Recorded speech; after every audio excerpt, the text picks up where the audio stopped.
TSS is established where traffic density is high and navigation is constrained. So, these are places where the dangers of navigation are heightened. Here's an event that very much makes the point.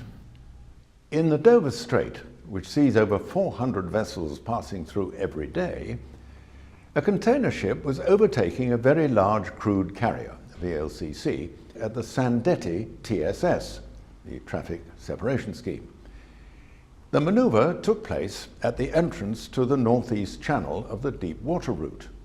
The container ship had a draft of 13 meters and was making 21 knots through the water. The container ship did not comply with the guidance on the relevant chart, advising against the use of the deep water route, the DW, by any vessel less than 16 meters draft. Approaching the Sandetti southwest buoy, the container ship contacted the VLCC again, requesting the VLCC to alter course to starboard, to give the container ship more room. When plotting the course of the VLCC, it might appear there was room to maneuver, but in fact, the VLCC had only 3 cables clear distance from shallow water and grounding. The VLCC warned the container ship that with his draft, he should not be using the deep water route.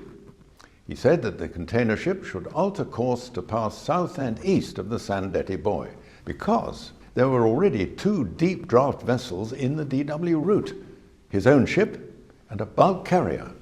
However, the container ship continued to overtake the VLCC, passing hard by her port side, causing a very close quarters situation to develop. Clearance between the 2 vessels was no more than 1 to 2 cables. The size of both ships meant that restricted draft and the high probability of interaction were important issues. Once clear of the VLCC, the container ship still had to maneuver past the deep draft bulk carrier. This maneuver led to her passing the F1 buoy with a clearance estimated to be only 50 meters, close to entering the opposing traffic lane. It's clear that the container ship, moving at speed, passed the VLCC far too close. This manoeuvre simply should not have taken place. There was a clear and present danger of interaction between the 2 vessels, causing loss of heading control and a need for unpredictable rudder requirements.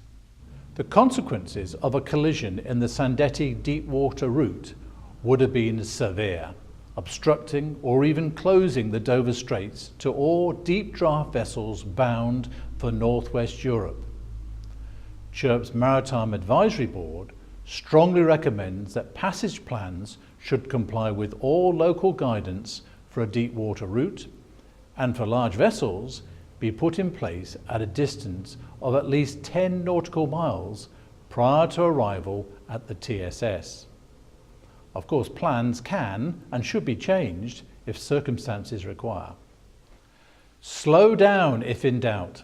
Always keep in mind the vessel astern of you. Don't overtake if you don't have ample time and space. And don't rely on electronic aids alone. Look up and out. There's nothing like the Mark 1 eyeball.